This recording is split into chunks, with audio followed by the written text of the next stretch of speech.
et kertonut mulle mitään tyttöystävistä. Tästä oli komiikkakuvi vähän aikaa sitten, mutta tästä tulee terapia istua.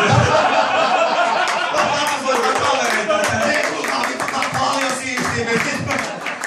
Myydään alkoholia, tää lääkkeet saa mennä sekaisin. Kukaan ei tuu tarkistaa, että oot syönyt sun lääkkeitä. Ei tarvii olla se sairaalakaapu päällä.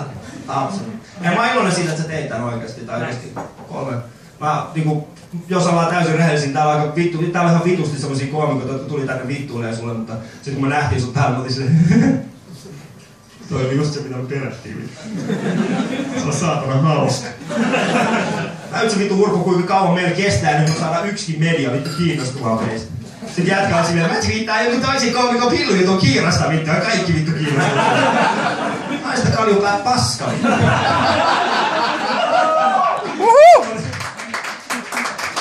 Toivon, kun koko suku saa joku päivä, tiedätkö, tulla Suomeen panemaan sua vaan perseeseen.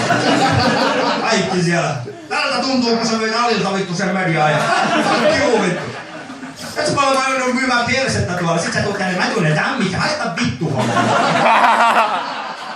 Fuck you vittu, me joudutaan keksiä näitä juttuja. Tulee tällaisia kusipäin koko ajan vittu. Minä tunnen tämmisen. Takas vittu Matilla. Ja seuraavaksi.